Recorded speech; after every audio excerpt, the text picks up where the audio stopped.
자, 하나님의 말씀 같이 보겠습니다. 요한복음 14장 9절에서 11절 말씀입니다. 요한복음 14장 9절에서 11절.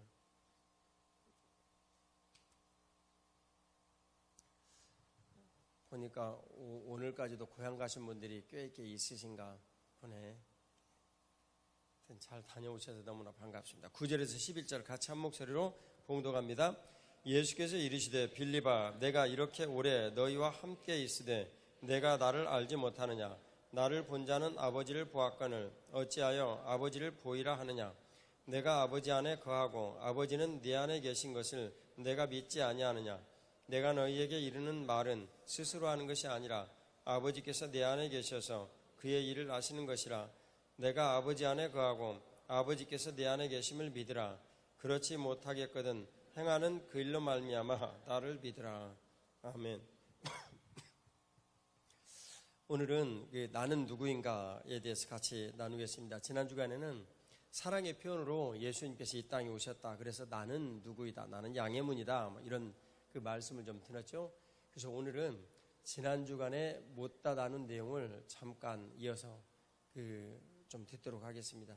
설교가 연속극 같으면 참 재밌다라는 생각을 많이 했는데 자연스럽게 그렇게 됐네요. 자, 먼저 같이 말씀을 좀 나누겠습니다. 요한복음 6장 35절이고 48절 같이 보겠습니다. 요한복음 6장 35절하고 48절 35절부터 읽겠습니다. 예수께서 이르시되 나는 생명의 떡이니 내게 오는 자는 결코 줄이지 아니할 터요 나를 믿는 자는 영원히 목마르지 아니하리라. 48절 같이 봉독합니다. 내가 곧 생명의 떡이니라. 아멘. 이 말씀은 주님께서 어떤 사건 끝에 말씀하셨냐면 오병이어의 기적을 일으켰어요. 그러니까 보리떡 5개하고 물고기 2마리를 가지고 어마어마한 사람, 어림추산해서 약 15,000명 넘는 사람이 먹고 12광줄에 남았습니다. 12광줄에 남은 것은 천국에 관한 의미라고 말씀드렸죠. 예, 천국은 12진법 사유라고 그런 얘기도 말씀을 드렸고, 근데 이 음식을 먹고 나서 사람들이 계속 예수님을 쫓아서 찾아왔어요. 그때 예수님께서 너희가 나를 찾는 것은 이 오병이어의 표적을 본 까닭이 아니고 떡을 먹고 배부른 까닭이다 라고 말씀해요. 이 떡을 먹고 배부르려고 예수님 찾아온 사람을 뭐라고 우리가 정의를 했냐면 신앙 소비주의자. 그래서 신앙을 이용을 해서 내가 떡 먹고 배부르게 살려는 의도를 가진 그런 사람, 이런 내용들 저희들이 전에 나눈 적이 있죠. 그리고 오늘 주님께서 우리들에게 주신 이 내용을 보니까 썩을 양식을 위하여 너희들이 일하지 말고 영생하도록 있는 양식을 위하여 일하라. 이 양식은 인자가 너에게 주리니 인자는 27절 읽고 있습니다. 아버지 하나님께서 인치신 자이다 라고 주님께서 말씀을 하시죠. 그러니까 썩을 양식을 위해서는 일하지 마라. 영원히 있을 양식을 위하여서 일하라 라는 의미예요. 근데 주님께서 오늘 우리에게 요약한 이 내용은 뭐냐면 나는 생명의 떡이다. 주님 말씀하셨어요. 자, 그럼 여기서 우리들이 잠깐 고린도전서 11장 23절하고 25절 같이 보겠습니다. 고린도전서 11장 23절 25절 같이 읽습니다. 내가 너희에게 전한 것은 주께 받은 것이니 곧 주 예수께서 잡히시던 밤에 떡을 가지사 축사하시고 떼어 이르시되 이것은 너희를 위하는 내 몸이니 이것을 행하여 나를 기념하라 하시고 식후에 또한 그와 같이 잔을 가지시고 이르시되 이 잔은 내 피로 세운 새 언약이니 이것을 행하여 마실 때마다 나를 기념하라 하셨으니. 아멘. 주님께서 이 성찬의 떡을 말씀하시죠. 그리고 내 몸을 먹고 기념해라. 내가 흘린 피를 마시고 기념을 해라 라고 말씀하시죠. 그것은 바로 주님께서 요한복음 6장 35절에 말씀하신 나는 생명의 떡이다. 생명의 떡이니까 너희가 나를 먹어라. 그런 내용이에요. 자, 이 내용은 다른 말로 합하면 이런 겁니다. 이제 저희가 아이들을 훈련시켜서 그 중에 모본이 될 만한 아이들을 신학교에 보내죠. 공부를 잘하고 못하고는 2번째입니다. 정말 예수님을 닮았나 안 닮았나 라는 이런 걸 가지고 이제 보내죠. 그러면 신학교에 가지고 굉장한 진통을 겪습니다. 자기 속에 숨겨져 있는 그런 것들이 막 다 드러나죠. 근데 대개의 경우 이것은 좋은 것이 아니라 악한 거예요. 드러나죠. 그러면 철저히 회개하고 이제 싸워요. 그래서 신학교에서 별 희한한 일이 다 생깁니다. 평소에 하지도 않던 일을 하는 거예요. 예를 들면 조금 누구하고 싸운 다음에 슬리퍼 신고 그 싸운 사람이 차를 가가지고 막 발로 차가지고 이글에 떼어놓고 밤에 살짝 도망가고 저 때에 생긴 일이에요. 이제 별일들이 다 생기죠. 그것은 내 마음에 하나님을 향한 거룩하고 놀라운 영향력이 딱 비치니까 견디지를 못하는 내 마음의 표현입니다. 그래서 평소에 저 사람은 전혀 그러지 않을 것 같다 그러는데 그 사람이 매우 심각하게 행동을 하고 매우 좋지 않게 행동을 하는 거예요. 그런 일들이 이제 많이 생기죠. 자, 그런 것처럼 성찬의 예식 가운데서 주님께서 우리를 부르시고 피를 마시고 몸을 먹는 이런 의식을 우리들이 가져요. 그게 성찬 예식인데 이 성찬의 예식은 주님께서 생명의 떡이시기 때문에 저희가 그 떡을 기념하여 먹고 예수님은 내 인생의 생명의 떡이로구나 라고 우리가 믿음으로 받아들이는 거예요. 그래서 주님은 이 말씀을 썩을 양식을 위해서 일하지 말고 영생토록 있는 양식을 위해서 일해라 라고 주님의 몸을 먹는 이런 이제 기념을 말씀을 하십니다. 자, 저희와 여러분들은 인간의 모든 삶의 필요를 깨닫고 그 필요를 채우시는 주님을 만나려고 교회에 옵니다. 그건 주님도 잘 알고 계십니다. 그런데 한없이 만일 그런 태도를 지향하신다면 계속 그렇게 그런 태도로만 길을 간다면 예수님 만날 수 없습니다. 우리는 인생의 모든 문제들이 궁핍하기도 하고 그리고 곤고하기도 해서 하나님 앞에 나와서 주님을 만나려고 이 자리에 앉은 게 틀림없습니다. 하지만 그분은 떡은 떡이신데요. 육신의 피로만 채우는 그런 떡이 아니라 생명의 떡이다라고 자신을 소개를 합니다. 그래서 우리가 예수님을 만나려면 그분이 생명의 떡인 것을 우리는 믿음으로 받아들여야 합니다. 그래 우리들이 그런 일들을 보면 고린도전서 10장 16, 17절을 보면 이제 내용이 좀 분명합니다. 10장 16, 17절 같이 읽습니다. 우리가 축복하는 바 축복의 잔은 그리스도의 피에 참여함이 아니며 우리가 떼는 떡은 그리스도의 몸에 참여함이 아니나 떡은 하나요 많은 우리가 한 몸이니 이는 우리가 다 한 떡에 참여함이라. 아멘. 예수님께서 생명의 떡인데 그 예수님의 생명의 떡을 우리가 먹어요. 근데 그 생명의 떡을 주님께서 요한복음 6장에 하면 내 살을 먹고 내 피를 마신다. 그래서 내 살을 먹는 것을 분명히 말씀해요. 이것은 예수님의 인생을 우리가 먹는 일이에요. 그리고 예수님처럼 우리가 이제 살아가는 일인데 우리가 그분 예수 그리스도의 살을 먹고 그것을 떡을 먹는 것으로 이제 기념을 하는데 그렇게 먹는 것을 오늘 그 17절에 보니까 주님께서 말씀하여 한 떡에 너희가 참여합니다. 한 떡에 이렇게 이제 말씀하시거든요. 그 실은요 언젠가는 우리도 좀 고칠 텐데 이게 이제 성찬의 예식이란 이렇게 그 빵같이 시루빵같이 이렇게 생긴 이런 떡같이 생긴 이런 걸 큰 걸 이렇게 한 덩어리를 놓고 그것을 띄어가는 거예요. 이렇게 그 이해 가시죠? 성찬 예식이 원래는 그렇게 하는 겁니다. 성찬 예식은. 근데 저희가 그렇게 하지는 못하고 간편 예식으로만 자꾸 가서 주님께 못내 송구스럽고 송구스러운 마음이네요. 언젠가는 이제 여러분들도 그 포도주를 이렇게 딱 놓고 떠가지고 그 컵에다 가져가고 그리고 이렇게 한 주먹씩 떼가지고 이만큼 가져가지 마시고 그 이제 밥 먹으러 왔어요 지금. 저 끝나고 가서 밥 먹으면 되는 것이지. 꼭 그렇게 얘기를 하면 자기 머리통만큼 떼어가는 사람이 있다. 그리고 설교하는데 내내 그거 먹고 있어. 그래서 어쩌라는 거예요 나들어. 참 주의해야 되죠. 우리 교회에 요 근래 신천지라고 추정이 되는 사람들이 자꾸 드나들고 있어요. 이제 몇몇 분들이 이제 잘 알고 계시겠지만 그래서 그분들 만나면 그냥 우리가 그분들 미워할 일 있어요. 다 교회 오는데 언젠가는 교회 와서 구원받아야 할 사람들이고 그러니까 넉넉한 마음으로 어떻게 오셨습니까? 친절하게 인사 잘하시고 그리고 저희는 이거 참 신천지에서 자꾸 교회에 드나들기 때문에 저희가 처음으로 교회 오는 분이 있으면 다 물어봅니다. 이유를 다 말씀드리고 왜 물어보는지를 알려드려야 할 거 아니에요. 신천지 때문이라는 걸. 그래서 너무 죄송하지만 그래서 저희들이 이렇게 여쭤봅니다. 아마 저 외에 다른 사람도 계속 여쭤볼지도 모릅니다. 미리 다 이렇게 얘기를 하시고 들어보세요. 오전 중에 어떤 한 분이 저기 왔다 또 들락날락 해가지고 초장로님한테 얘기를 해요. 초장로님이 저기 입구에 가지고 문지기 딱 이렇게 썼더니 그 다음에는 이제 안 들어왔는데, 이분이 이제 들어간 내용을 이렇게 이제 카메라로 타보니까 1층이 가지고 막 다 이렇게 또 찍고 막 그러고 다 갔더라고. 그러니까 뻔하죠. 이제 그런 분들은 다 신천지 측에서 이렇게 보낸 그런 이제 추수꾼들이에요. 그러니까 여러분, 신천지에서 온 사람들은 모두 다 괴물입니까? 사람입니까? 사람이에요. 그들도 아직 예수님을 만나지 못해서 그런 것 뿐이에요. 불쌍히 여기는 마음을 가져야 됩니다. 가지고 무조건 오면은 그냥 권투하고 싸우려고 하지 마시고 친절하게 잘 대해주시고, 그리고 물어볼 거 다 물어보시고, 어디에서 왔냐, 저희가 이런 일들에 대해서는 다 파악을 하는 중이니까 이해하시라고. 그럼 무슨 목적으로 오셨느냐, 왜 교회를, 이 본교회를 안 다니시고 여기로 오셨느냐, 그런 것도 물어보고, 만일 어디 교회에서 왔다 그러면 교회 이름이 무엇이냐, 어디에 소속이 되어 있는 교단이냐, 담임 목사님 성함이 뭐냐, 이런 걸 다 물어보셔야 돼요.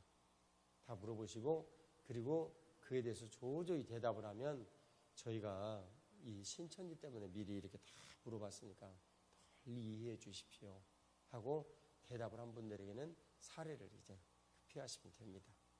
참, 안으로는 이단 때문에, 밖으로는 헌법에 하나님의 말씀이 어긋난 일들이 이게 생기는 이런 일로, 또 전쟁의 위험에 이렇게 닥치는 이런 일들로, 참 우리가 지금 곤고한 시대에 살고 있습니다. 이럴 때 오늘 주님께서 우리들에게 위로의 말씀을 전하시네요.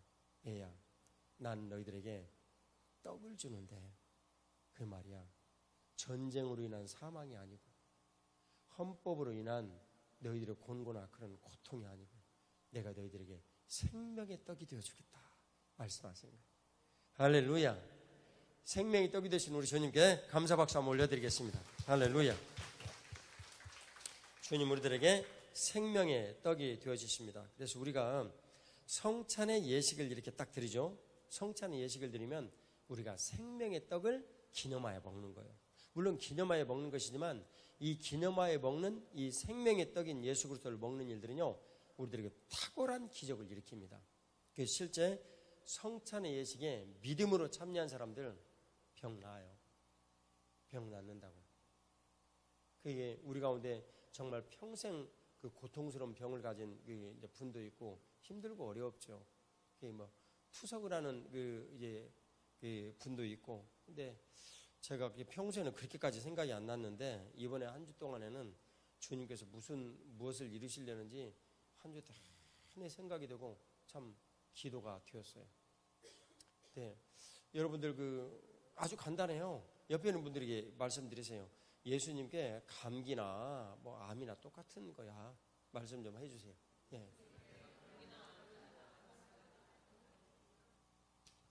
우리에게 그런 믿음이 좀 필요해요. 꼭 여러분들이 그걸 누리시길. 예수님은 무슨 떡이라고요? 생명을 주시는 생명의 떡입니다. 할렐루야. 그 사실을 믿음으로 받아들이시기 바랍니다. 신앙은 사변이 아니에요. 정말 성찬의 예식을 기쁨으로, 성찬의 예식을 믿음으로 참여한 사람에게 생명의 떡을 먹는 기적이 일어납니다. 그걸 여러분 믿으셔야 돼요. 우리들은 물리적으로 오병이어의 기적을 요한복음 6장에 주님께서 말씀하신 대로 오병이어의 기적을 보면서 이 세상에서 하나님 아버지께서 일으키시는 기적을 늘 꿈꾸죠. 기적을 늘 꿈꾸는데 오늘 주님께서 분명히 말씀하세요.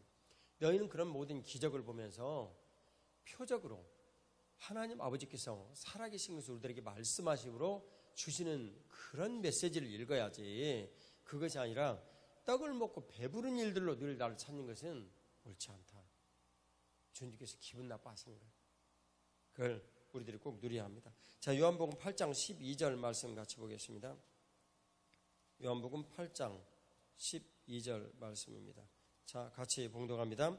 예수께서 또 말씀하여 이르시되 나는 세상의 빛이니 나를 따르는 자는 어둠에 다니지 아니하고 생명의 빛을 얻으리라. 그래서 예수님은 생명의 빛이요, 세상의 빛입니다. 그러니까 예수님께서 세상에 이렇게 딱 빛을 비추신다. 그러면 이 내용은 이제 어떤 내용이냐면, 예수님께서 세상에 빛을 비추신다. 내용은 생명의 빛이라는 거예요. 이 빛에 나오는 사람은 살고 이 빛에 나오지 않는 사람은 죽는 거예요. 내용 아주 간단합니다. 그러면 여러분, 세상에 비추는 이런 빛이다. 생명의 빛인데,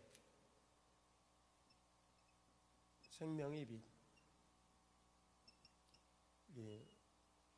생명의 빛인데, 저희 은사 되신 홍 목사님이 기도원을 세우시고 이름을 생명의 빛 이런 식으로 이 이름을 지으셨더라고요. 생명의 빛인데, 이 생명의 빛이 어디에 비치는 빛이냐면 세상에 비치는 세상의 빛이에요. 세상의 빛. 세상의 빛. 우리가 보통 이렇게 바라보는 이제 광선은 가시광선이에요. 그래서 빨주노파 파남보 해가지고 그 색깔도 모두 구분할 수 있는 그 가시광선으로 세상을 모두 다 봐요. 그게 우리 눈에 이 망막에 딱 비추면 시신경이 그걸 구분을 해가지고 어떻게 보게 해주나 봐요. 딱 그 이상의 자세한 내용 모르겠어요. 그건 의사들한테 가서 물어보시고, 어쨌든 간에 그걸 이렇게 보고 가시광선을 딱 이렇게 인지를 해가지고 이렇게 보는 거예요. 우리 교회에서 했던 여러분 기억나시죠? 박민채가 놀다가 어렸을 때 그 의자 뾰족한 거에 딱 눈을 이렇게 쪄가지고 눈이 멀어버렸던 한쪽 눈이. 그래가지고 데리고 왔는데 목사님 내가 보니까 참 이거 큰일 난 거예요. 이게 잘못하다 우리 교회 어린애가 평생 한쪽 눈이 멀어갖고 살게 생겼으니 얼마나 심각합니까? 그 애가 그 문제를 두고 다 기도드렸는데 세 번째 될 때사 뿌연 것이 나타나서 보였어요. 네 번째 될 때는요, 반절 딱 해가지고 이쪽은 시커멓고 이쪽은 보이고, 그 다음에 다섯 번째 될 때는요, 동그라미 딱 해가지고 여기는 안 보이고 그 밖에는 보이고, 그랬던가 반대였던가 하여튼. 그리고 그네가 그걸 나중에 여기 뭐 의사 누구에게 관식한테 물어봤냐, 자연한테 누가? 그러면 관식한테 물어봤구나. 관식 형제한테 물어봤더니 시신경이 뭐 그런 식으로 돼 있대요. 여기 딱 해가지고 동그라미 가지고 우리 보니까 영화에서 간혹 가다가 이렇게 동그라미고 반다고 이런 게 나오는 거 그런 것도 비슷한가 봐. 그래가지고 딱 나중에 보였어요.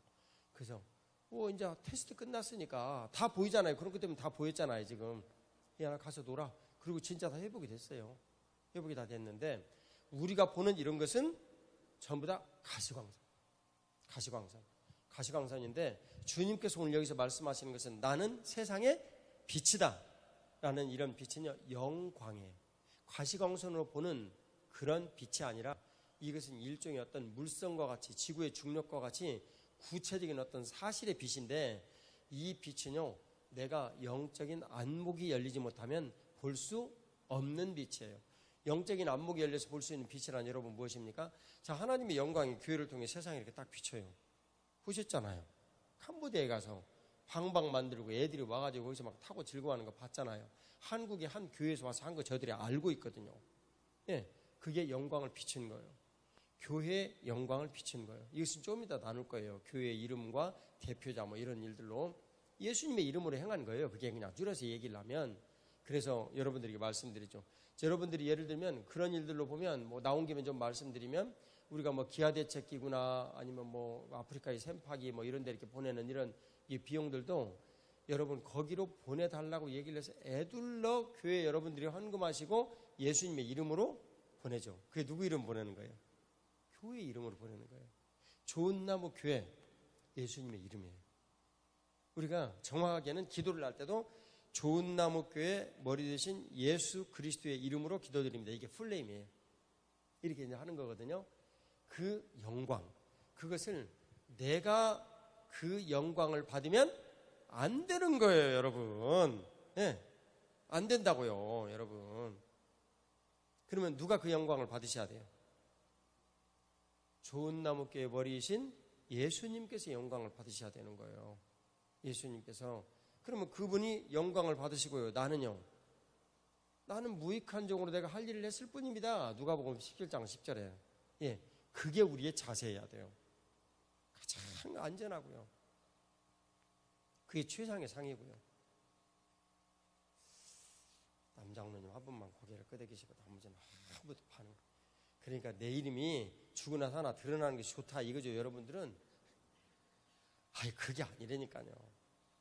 제가 누차 여러 번 말씀드린 내용 또 한 번 얘기하겠습니다. 제가 이제 감리교회 목사님 친구들이 제가 여러분이 계신데, 근데 꼭 장로교회 목사 같은 감리교회 목사님들이에요. 근데 그분이 저기 LA에 있는 탈봇에서 공부를 하고 오신 분인데 인품이 참 훌륭하신 분이에요. 이게 인품이 훌륭하면 그분에게 그리스도의 인격이 있다 이렇게 생각을 하면 되죠.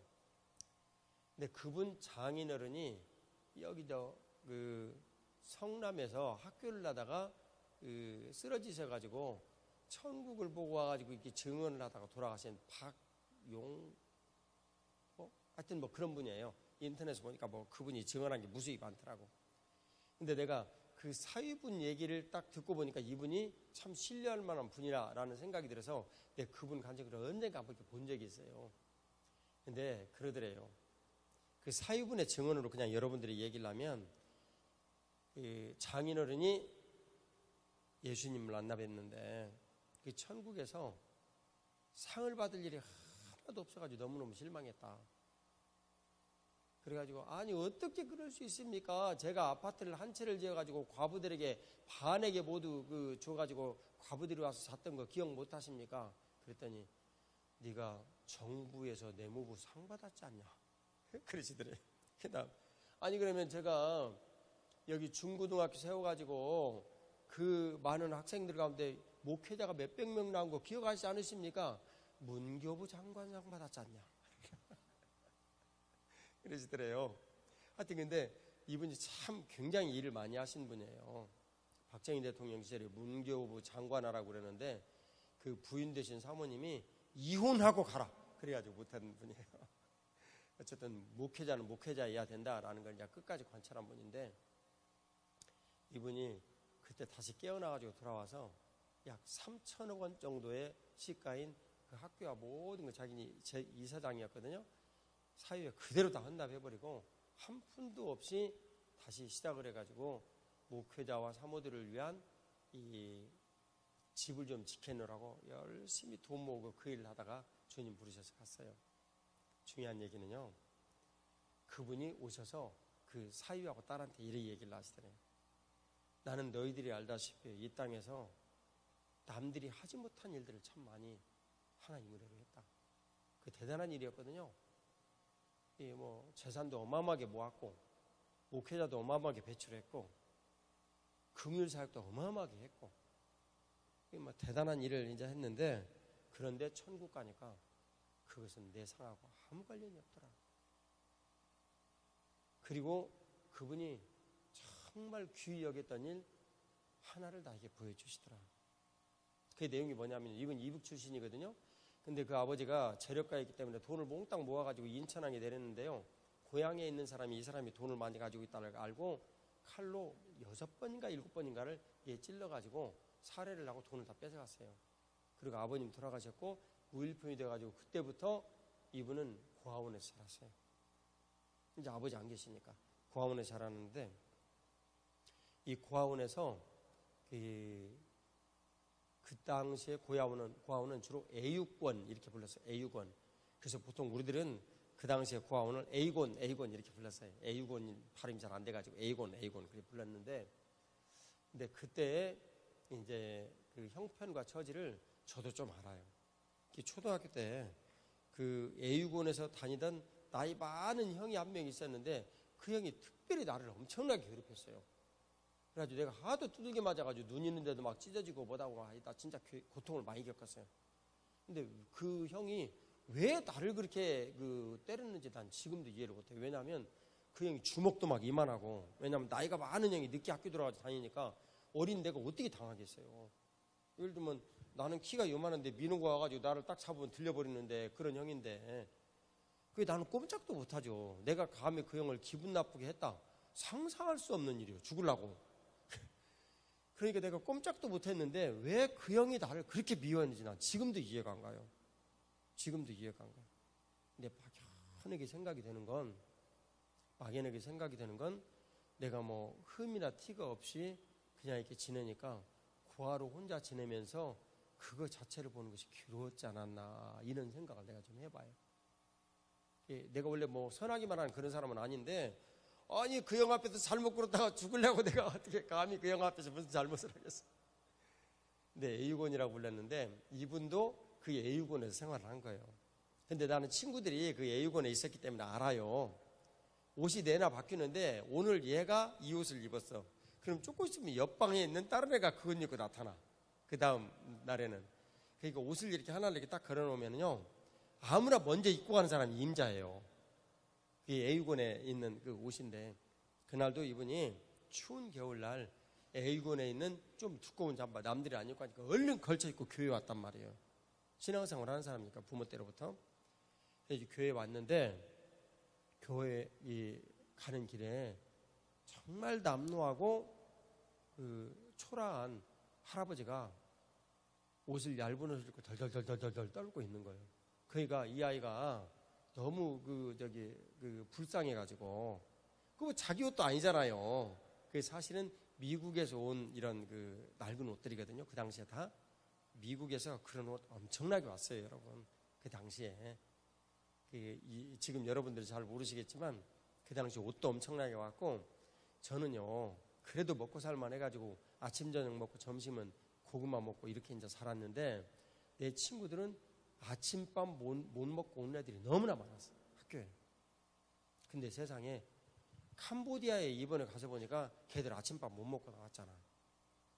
그래가지고 이 아이들이 밥을 이제 점심 때 살아있는 오리를 잡아갖고, 아이고 나 그거 못 먹겠더라고. 근데 뭐 김상은이랑은 얼마나 맛있는데 입에서 살살 녹는다 그래. 이게 먹기.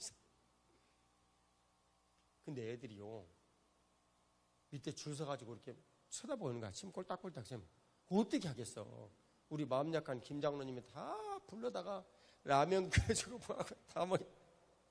그 얘기를 듣고 정지철 선교사가 심란하게 그랬죠. 아니 그 뒷감당은 어떻게 하라고. 지금 얘들 데려다가 밥을 주고 라면 끓여주고 그랬으니 막 초코파이도 나눠주고. 내가 여기서 침 삼킬 계제는 아닌데 얘들을 데려다가 다 그렇게 먹이고 막 이래가지고요, 이제 그거 감당 못 하거든요. 완전히 헐벗고 굶주렸다. 그러면 당연히 배급을 해야 되지만, 그래도 거기는 먹지 못하고 굶어 죽는 사유는 아니에요. 쌀밥 정도는 있단 말이에요. 그러니까 지철 선교사 그 얘기 듣고 약간 얼굴이 심란한 표정이 이제 이 뒷감당을 어떻게 해야 될까. 이분들은 사랑이 많고 자기는 사랑이 없고 이상하니 그렇게 돼버렸잖아요 지금.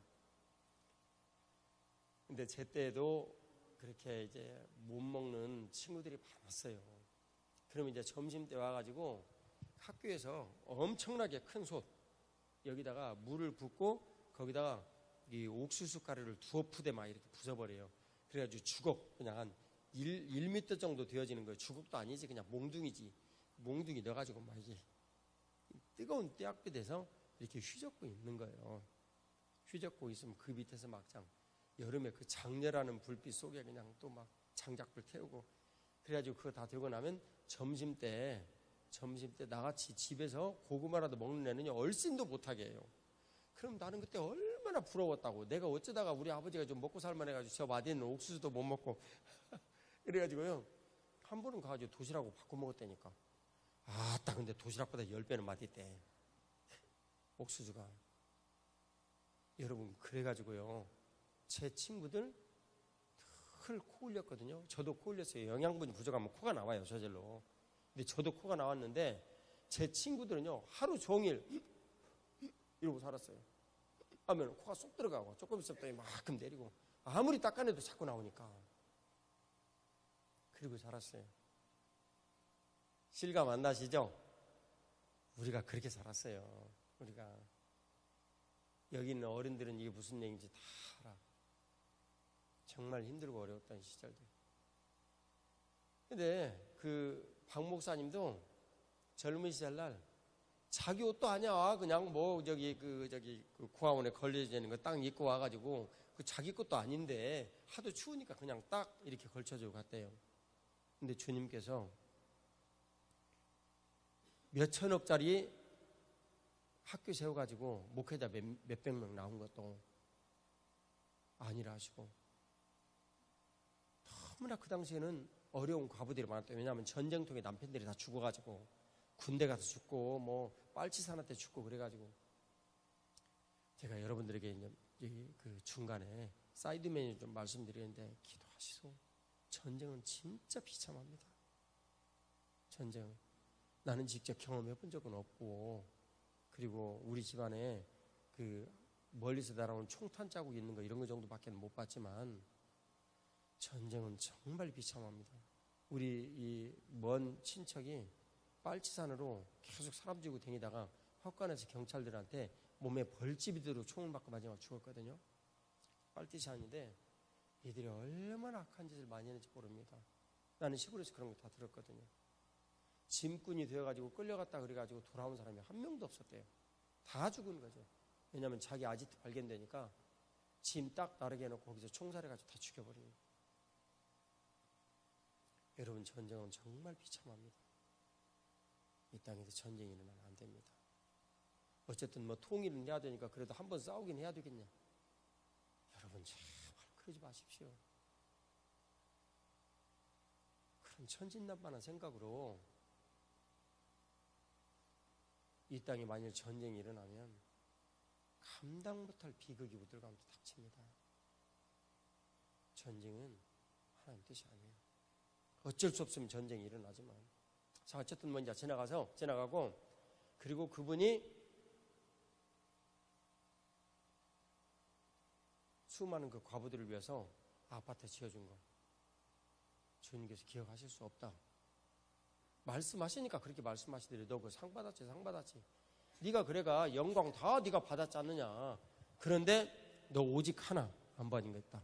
그리고 가장 큰 상이 자기가 그냥 그 구하원의 애육원에 걸려있는 옷, 먼저 입고 나가면 임자인 옷, 그 입고 나간 임자인 옷 갖다가 그 할아버지 덜덜덜 닦고 있는데 옷 입혀주고 뭐 별 인사도 안 하고 그냥 얼른 가버렸대.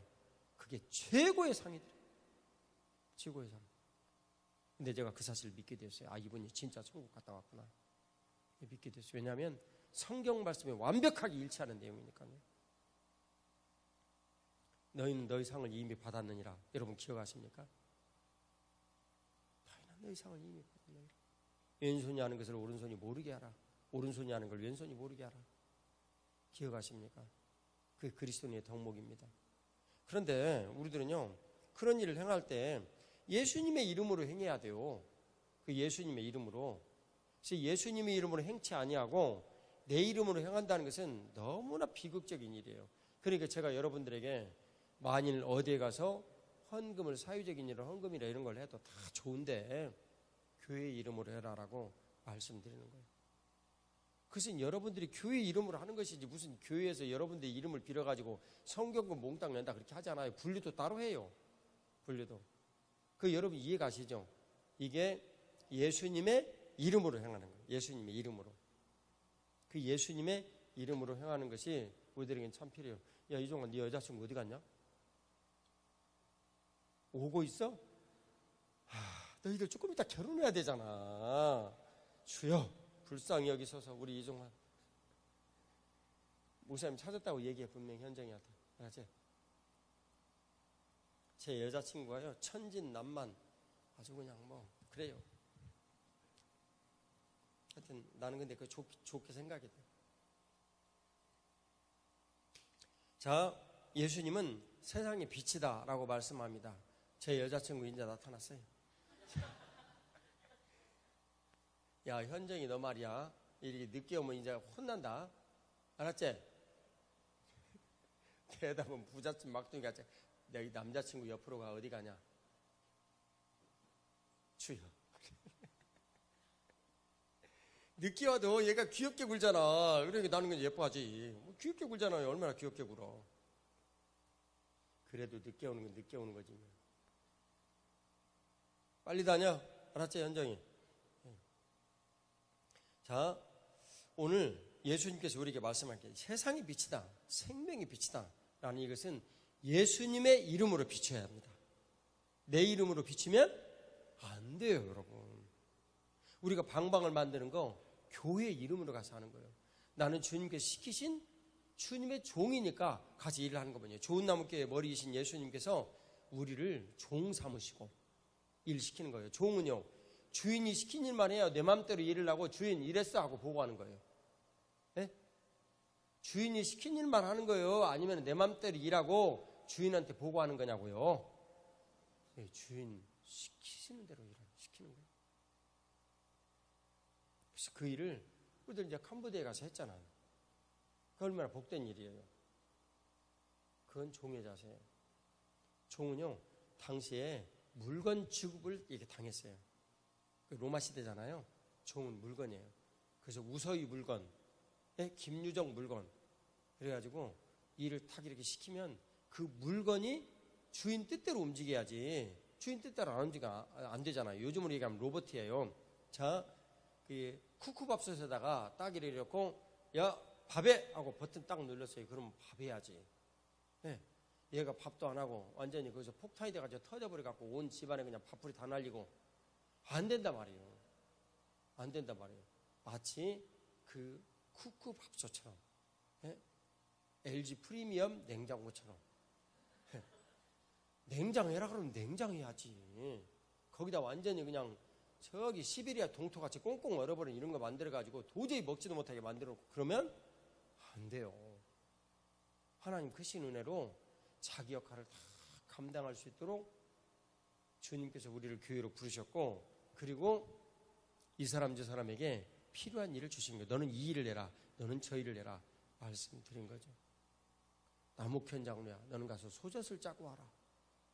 근데 나무캔 장로 가지고 맨날 염소젖 짜는 것만 좋아해. 그러면 안 되죠. 그죠? 항상 우유를 짜고 와라. 그러면 우유를 이렇게 딱 짜가지고 오는 거예요. 내가 왜 우유라는 말 대신 자꾸 소젖이라는 말을 쓰지? 하여튼 이게 우유를 딱 짜가지고 오는 거예요. 그것이 주님의 종이죠. 우린 가가지고 내내 그 일만 하고 온 거예요. 이번에도 갔을 때 보니까 숙소의 환경이 우리가 생각했던 것보다도 그 정지철 선교사님이 잘 마련을 해서 아주 좋았어요. 그 제가 우리 그 장로님에게 얘기를 했어요. 장로님, 난 당연히 이해를 하니까 장로님, 내가 여기 와가지고 옥상에 올라가서 2번을 이 주변을 살펴봤다. 할 일이 너무나 많다 여기. 그러니까 하루 빨리 나가가지고 그 뚫뚫뽕 시장이나 또 뭐 거기 가면은 저기 기념관 있거든요. 무슨 기념관이냐면 해골을 요만큼 사놨어. 크메르 루즈 시절에 죽은 사람들 그 해골 바가지 몽땅 싸는 거 봐서 뭐하냐. 저기 푸놈펜 시내에 가면 감옥 있어. 자기들끼리 파벌 싸움 해가지고 벤치로 손가락을 하나씩 끊어가면서 고문을 했어. 그런 자리에 있어. 그 벤치 봐야 뭐하냐.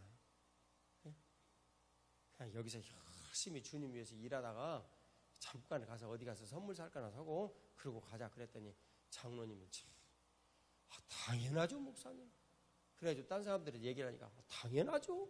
그래가지고 진짜 이번에 간 사람들 일 많이 하고 왔습니다. 그게 내가 우리 가족방에다가 신남이나 너희도 이렇게 가가지고 좀 해야 된다 말을 했어요. 왜냐하면 솔직히 말해가 내 아들이 거기 가서 일했으면 하는 마음이 내 안에 있었던 거예요. 이런 복을 내 아들들이 터두려야 하는데 그냥 썼어요. 여러분 모두도 그런 기회를 가지시기를 주의 이름으로 축복합니다. 그러죠? 저기 있는 김태일, 저 황소같이 힘센 애를 데려다 놓고 일 시키면 일을 얼마나 잘하겠어요. 제가 앉아가지고 책상에 앉아서 맨날 돈만 버니 이 다음에 언제 쟤를 보낼까. 제가 갈 때는 2 사람이 할 일 제 혼자만 하면 돼. 그러니까 사람 숫자도 좀 줄여서 보내도 되고. 자, 세상의 빛이에요. 근데 그것을 내가 비추면 안 되고요. 예수님께서 세상에 비친 것을 우리는 증명해내야 돼요. 실현을 해내야 돼요. 그게 중요한 거예요. 내 힘으로 할 수 있는 여러 가지 이런 일들이요.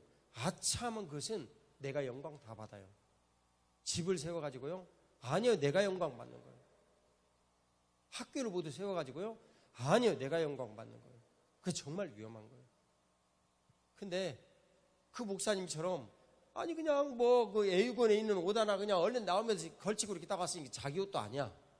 그리고 사실 말해가 그런 옷을 인작하면 그 남루한 그 미국에서 그 입다가만 옷이 온 거니까 그런 옷 좋은 옷도 아니야.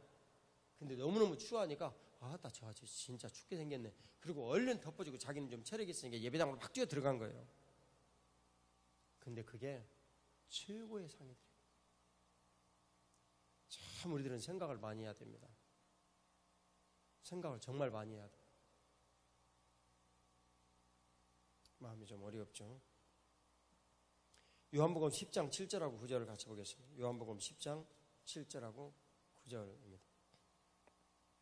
같이 읽습니다. 그러므로 예수께서 다시 이르시되 내가 진실로 진실로 너희에게 말하노니 나는 양의 문이라. 자, 9절 같이 읽습니다. 내가 문이니 누구든지 나로 말미암아 들어가면 구원을 받고 또 들어가며 나오며 꼴을 얻으리라. 예수님께서 양의 문이라고 그러셨어요. 근데 거기에 중요한 사실이 있네요. 나는 양의 문이니 나보다 먼저 온 자는 다 도적이나 절도나 강도다. 그러니까 양의 문이 있으면 그 문이 있고요. 나머지 이렇게 돌담 쳐 있거든요. 예, 거기로 이제 들어오는 거죠. 도적들이. 근데 그 문에는 이 문지기가 이렇게 한 명씩 항상 이렇게 번갈아 가면서 자고 있어요. 뭐 보초 서는 거죠. 근데 내가 이 양의 문이다. 이 문으로 정식으로 들어가고 나가고 하는 이런 모든 사람들은 목자예요. 딴 사람들은 담 넘어서 오니까 도둑들은. 근데 여기는 목자예요. 이 목자가 들어가가지고 가자라고 얘기를 하면요, 신기하게도 양들이 그 목자의 음성을 알아듣고 그 목자를 따라가는 양들만 나온대요. 신기하죠? 근데 진짜 그래요. 근데 나는 그거 못 봤어요. 근데 분명히 그런다는 얘기를 여러 번 들었어요. 희한하대요. 그 목자의 음성을 듣고 그 수많은 목자들이 거기다가 한 군데 이제 모아놓고 번갈아 가면서 이렇게 관리하고 지내는데, 가자 그러면 이 히브리 말로 가자는 뭔지는 모르겠는데 하여튼 뭐 고 그러는지 모르지 뭐. 그러면 그 음성을 듣고 양들이 따라온대요. 그 목자에게 속한 양들이. 신기하죠. 그래서 예수님께서 양의 문이다. 그래서 그분은 그 양의 문으로 들어온 모든 사람들을 구원케 하시고 사망이 도적들이 와가지고 훔쳐가지 못하게 보호해 주신다는 거예요. 거기로 들어온 모든 이 사람들은 예수님께서 양의 문이니까 들어오신다는 거예요. 그리고 생명의 꼴을 양식으로 들어가며 나가며 주겠다. 주님 말씀하시는 거예요. 자, 출애굽기 12장 21, 22절을 같이 보겠습니다. 출애굽기 12장 21, 22. 12장 21, 22. 자, 같이 읽겠습니다. 모세가 이스라엘 모든 장로를 불러서 그들에게 이르되 너희는 나가서 너희의 가족들의 어린 양을 택하여 유월절 양으로 삼고 우슬초 묶음을 가져다가 그 그릇에 담은 피를 적셔서 그 피를 문인방과 좌우 설주에 뿌리고 아침까지 한 사람도 자기 집 문 밖에 나가지 마라. 그러면 23절에 보면 문설주의 피를 보시면 여호와께서 그 문을 넘으시고 패스오버 하는 거죠. 6월절에 흐를 유자 담월자 담 위로 흘러간다. 사망의 영이. 그래서 너희 집에 들어가 너희를 치지 못할 것이다. 그게 문으로 들어가는 사람이에요. 그 문. 이해 가시죠? 이 문으로 들어가는 사람, 그 노예들 집이니까 그 문으로 들어가긴 하지만 담이 없을 수도 있잖아요. 하지만 그 문으로 들어가는 사람을 주님께서 보호하시겠다. 그래서 이게 피를 바르고 뿌리고 그렇게 하는 건가요? 이게 베드로전서 1장 2절에 피 뿌림을 얻어야 된다라는 내용이에요. 피 뿌리면 없다는 얘기는요, 그 문으로 들어가면 거기에는 반드시 정해진 이 문으로 드나드는 사람들이 살고 있는 영역이 있고, 그게 성전된 나에 대한 개념이에요. 영역이 있고, 그리고 그 가운데는 뭐가 있다? 하나님의 철저한 뭐가 있다? 보호가 있다. 보호가 있다. 근데 이런 모든 것들을 우리에게 허락해 주신 것은 일방적인 하나님의 은혜인데, 우리가 뭐 그럴 은혜를 입을 일이 없는데 사랑 때문인지 다른 이유는 없다. 그래서 영역과 보호의 사랑에 대한 내용을 여러분들이 보셨을 거예요. 그리고 오늘 주님께서 구원의 이 생명을 이 문에 들어가는 모든 사람들에게 얻게 해주시겠다. 그래서 요한복음 1장 29절에 보면 보라 세상 죄를 지고 가는 하나님의 어린 양이로다. 그래서 세상 모든 죄 때문에 우리가 죽게 되었는데 그 어린 양의 피로 내가 양의 문인데 이 양의 문에 내 피 모두 발라져 있고 여기 들어오는 사람은 내가 구원을 주고 그 꼴을 들어가며 나가며 먹게 해주겠다. 이 주님의 약속이에요. 우리는 그분을 믿는 거예요. 그죠? 자, 봐봐요. 나는 생명의 떡이다. 생명의 떡이다. 이 떡을 먹으면 생명을 얻는다는 거예요. 이 떡을 먹으면. 그 다음 두 번째는요, 나는 세상의 빛이다. 근데 이 빛은 생명의 빛이다. 내가 어디 가선가 이렇게 빛을 비추면 생명이 살아난다. 여러분들이 헌금하시고 또 직접 이번에 네 분이 가가지고 만드셨죠. 그리고 여러분들이 또 헌금하셔서 이분들을 이 호텔의 세미나실에 모으고 이제 말씀을 나눴죠. 거기에 호텔 세미나실은요, 뭐 여러분들 생각하기 휘황찬란한 그런 건 아니에요. 매일 식사비가 2만 한 얼마, 숙비가. 그리고 우리나라로 치면은 그 여인숙, 모텔 한 뭐 이런 정도인데, 제가 어쩌다가 그 한번 이렇게 제안하고 그전에 이렇게 가봤던 모텔을 해보니까 거기보다도 훨씬 좀 그 우리나라 사투리로 후져. 하여튼 근데 그런 곳이에요. 그래서 이제 말씀 나누고, 이게 뭐냐면 예수님의 이렇게 영광을 비추이는 거예요. 예수님의 영광을 비추이는 거예요. 근데 그 예수님의 영광을 비추이는 이 모든 것들이 주님 오늘 말씀하시기를, 나는 말이야 양의 문이다. 아, 그렇구나. 우리가 가서 여기에서 행하는 모든 여러 가지 이런 일들, 양의 문이다. 예수님께서 그 양의 문이다 하신 이 말씀을 우리들이 가서 이렇게 이루시는 거구나. 그럼 거기로 뭐 세미나에 오는 사람이든 아니면 거기 방방을 타러 와가지고 놀이터를 여러분 그 미끄럼틀 막 이런 거 봤죠? 그 이번에 이제 그 여러분들이 헌금을 드린 그 비용으로 만든 그 미끄럼틀이에요. 근데 민우야, 그게 몇 년이나 갈까?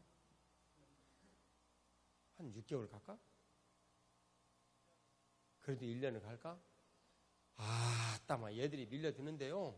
이게 나선으로 내려오는데 거기서 위에서부터 아래로 줄줄이 해가지고 마치 이렇게 이어져가지고 사람이 나온다니까. 그거 얼마나 버티겠어요, 그거.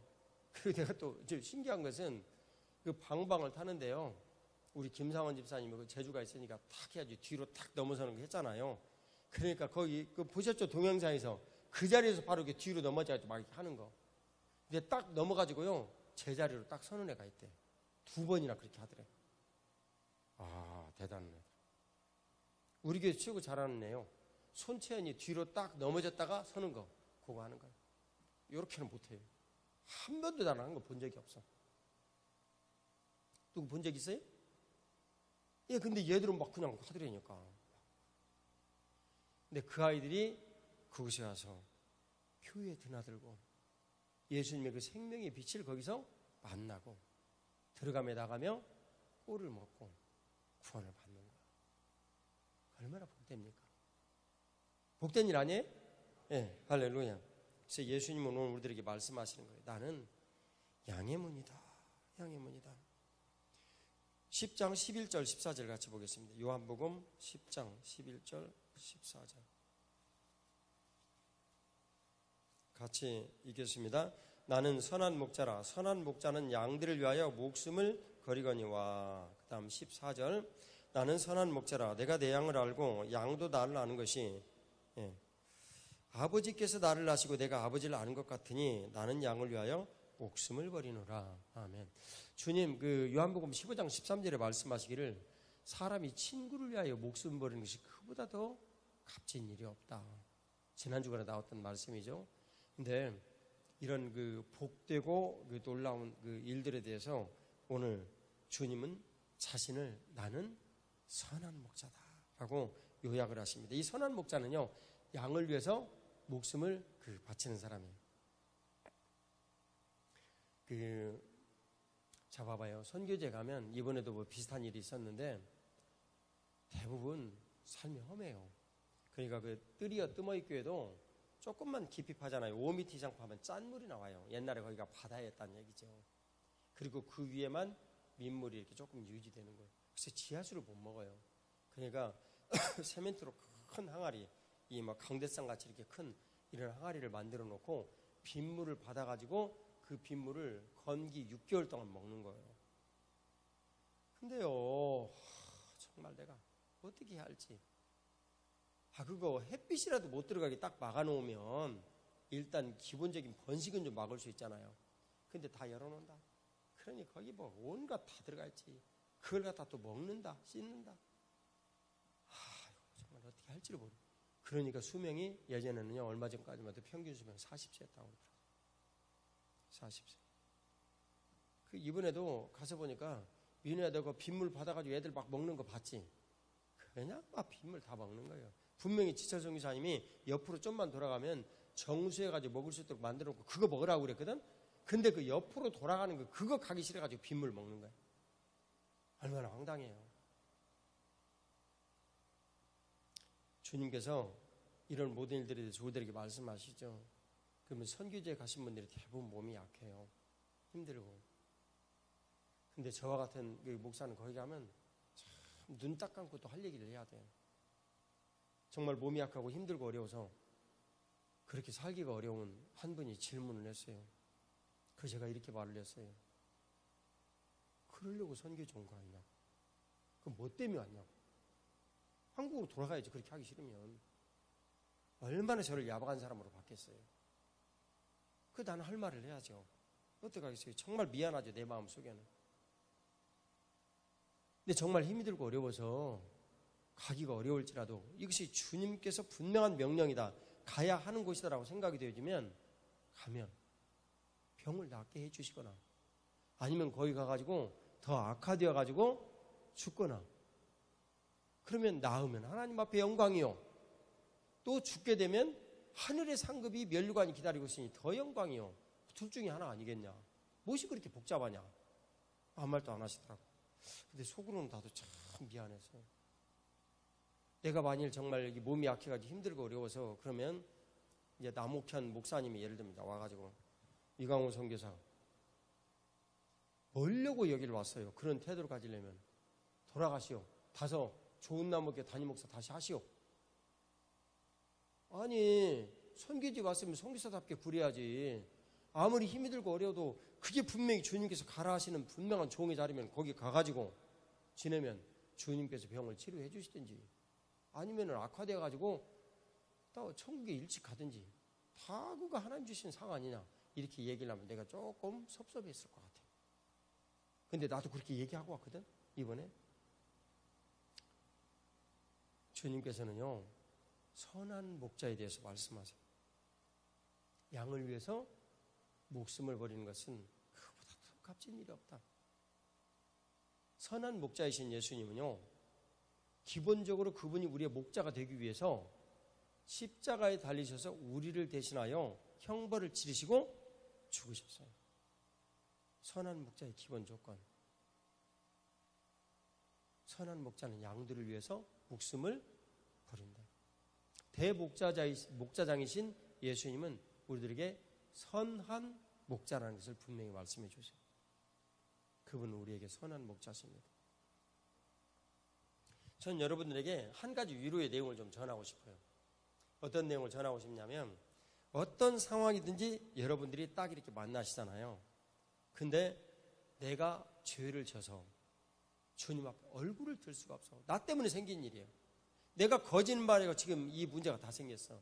내가 사기쳐가지고 이 문제가 다 생겼어.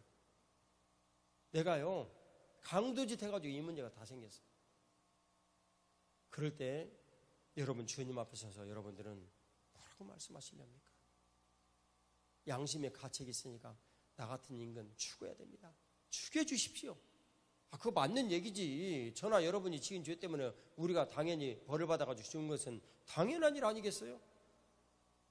그런데 주님께서는 우리에게 그렇게 당연히 모든 죄에 대한 값을 지불해야 될 우리를 바라보시고 사랑 때문에, 말씀드렸죠. 영역과 보호와 그 사랑이, 이 사랑 때문에 양의 문 안으로 들어온 우리에게, 교회 들어온 우리를 뜻하는 거예요.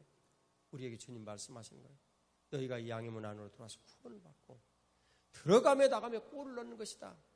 교회 좌우지간 붙어 있어서 사회 속으로 들어가든 교회 와가지고 회종수 가서 예배를 드리든 들어가며 나가며 너희들은 골을 넣는다. 주님 말씀하시는 거예요. 선하신 하나님의 우리를 향한 말씀입니다. 그때 여러분들은 고백하셔야 돼요. 나는 나의 모습을 보고 내가 이 세상을 살아갈 걸로 생각하지 않습니다. 주님, 나는 원래 이런 사람입니다. 난 정말 너무나 나쁜 놈입니다. 회개합니다.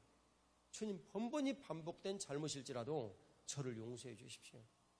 그럼 참 우리 주님 좀 진짜 조금 좀 그러시오. 사람의 눈으로 보면.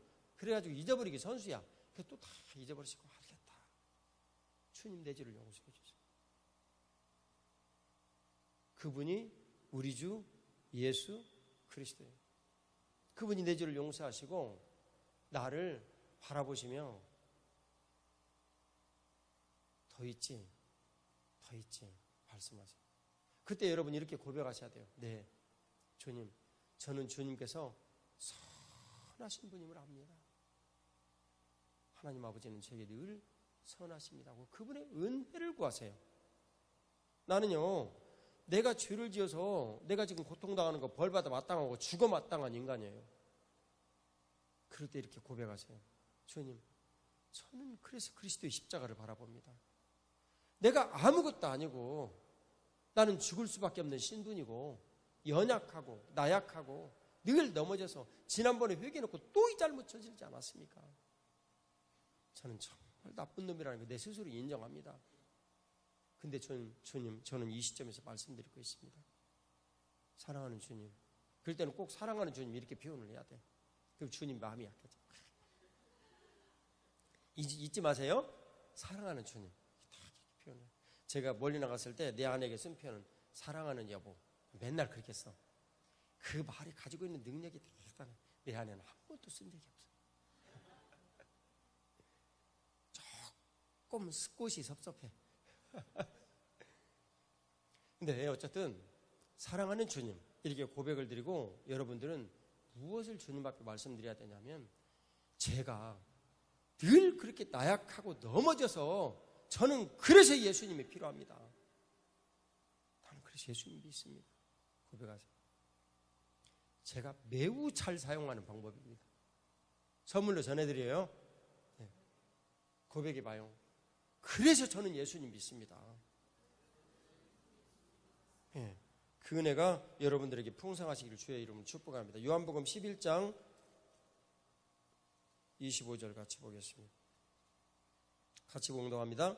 예수께서 이르시되 나는 부활이요 생명이니 나를 믿는 자는 죽어도 살겠고 또 무릇 살아서 나를 믿는 자는 영원히 죽지 아니하니니 네가 그것을 믿냐? 주님 말씀하십니다. 그래서 예수님 뭐라고 표현하시냐면 예수님의 정체성이 나는 생명의 떡이다. 세상의 빛인데 그의 영광을 비추는 세상의 빛이다. 나는 양의 문이고 선한 목자인데 나는 말이야 부활이고 생명이다. 말씀하십니다. 야, 이건 중간 방점 찍는 일이에요. 나는 부활이고 생명이고. 내가 예수님을 믿는다면 내 삶에서 생명력이 살아나야 해요. 이건 굉장히 중요한 일이에요. 내 삶에서 생명력이 살아나야 돼요. 참 이 세상에서 최고로 힘든 것은 자식 키우는 일이에요. 여러분 정말 쉽지 않죠. 우리 최장로님에게 내가 어저께 물어봤어요. 여기 있는 자 우리 최다운 자 키우면서 어쨌느냐 그랬더니 다 하나님 은혜로 최적의 장소에 그리고 가장 필요한 때 친구들 주시고 그래서 주님께서 행하시더라. 이리 얘기를 나누고 고백을 들었어요. 사랑하는 여러분, 우리에게 힘이 들고 어려운 여러 가지 환경이나 이런 모든 내용들이 다 닥칠 수 있죠. 그런데 교회에 붙들고 그냥 교회에 붙어 있어서 끝까지 교회의 머리 되신 그분, 내가 그분을 믿는데 그분은 말이야 내 인생의 부활이고 그분은 말이야 내 인생의 생명이다. 그렇게 여러분들이 예수님을 믿으면 그 예수님의 이름으로 되어지는 모든 것들은 부활 생명이에요. 할렐루야. 그걸 믿으셔야 돼요. 눈앞에 있는 일들에 연연하거나 현혹되지 마세요. 주님께서 여러분들을 반드시 그렇게 하시리라는 것을 믿음으로 받아들이셔야 됩니다. 요한복음 14장 6절을 같이 보겠습니다. 14장 6절입니다. 같이 봉독합니다. 예수께서 이르시되 내가 곧 길이요 진리요 생명이니 나로 말미암지 않고는 아버지께로 올 자가 없느니라. 예수님은 말씀하세요. 예수님의 정체성이 무엇인가? 나는 길이고 진리고 생명이다. 주님 말씀하시는 거예요. 그러니까 예수님은 길이시기 때문에 우리들은 오직 누구만 따라가야 돼요? 예수님만 따라가야 돼요. 나의 인생의 길이 예수님이다라는 것을 내가 믿음으로 받아들여야 됩니다. 그래서 그것을 주님께서 길이 되신 주님께서 우리를 교회로 모으시고 주인이 되셔서 우리를 인도해 주시는 거예요. 그걸 옛날에 이집트에서 그 백성들, 노예된 백성을 이끌어냈던 것을 두시고 설명으로 말씀하시는데 뭐라고 설명하시냐면 레위기 11장 45절, 25절, 38절을 보면 뭐라고 그랬어요? 나는 너의 하나님이 되어주려고 너희를 노예된 땅 이집트에서 이곳으로 불렀다. 주님 말씀하세요. 사람의 노예로부터 내가 너에게 하나님의 종이 되도록 너를 불렀다. 그런 내용이에요. 이해가시죠? 네. 그것을 오늘 그 주님께서 우리들에게 말씀해 주십니다. 자, 주님은 오늘 우리들에게 길이 되십니다. 그리고 진리가 되시죠. 삶을 살아가는 모든 진리요. 그런데 그 길이요 진리신 그분이 거기서 끝나는 것이 아니라 우리에게 생명이 되어주신다고요. 여러분들이 만일 인생에서 내가 사망의 음침한 골짜기를 걸어간다라고 혹시 생각이 되시거든, 여러분들은 반드시 그 가운데 생명의 빛을 비추시는 주님을 믿으시기 바랍니다. 저에게는 정말 그런 믿음이 있어요. 저에게는 정말 그런 믿음이 있는데, 제가 우리 그 집사님들하고 같이 지리산을 갔을 때 새벽에 3시 한 뭐 10몇 분인가 20분인가 출발을 해가지고 걸어가니까 가다가 새벽에 여명이 밝아오기 시작을 했어요.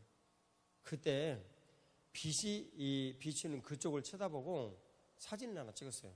이승 집사님 찍어줬어요. 근데 그때 내가 무슨 생각을 했냐면, 이 어둠이 짙어가는 세상에서 하나님의 영광을 비추는 아이들을 세우는데 내 인생을 드려야 되겠다. 나는 어차피 이 땅에서 사라져서 시간이 지나면 주님 곁에 가고 끝나지만 그 주님의 뜻이 이어질 수 있는 사람들을 세우는 다음 세대의 일을 내가 해야 되겠다. 하나님 앞에 정말 다짐을 드렸어요. 그때 찍은 사진이 이승기 집사님이 찍은 사진이에요. 그래서 제가 카카오톡에 그림으로 넣어놨어요. 잊어버리지 않으려고. 옛날 보면서. 주님의 크신 은혜가 여러분들에게도 같이 하시길 주의 이름으로 축복합니다. 오늘 주님께서 길이요 진리요 생명이라 말씀하시는데, 나로 말미암지 않고는 아버지께 올 자가 없다. 주님 분명히 말씀하세요.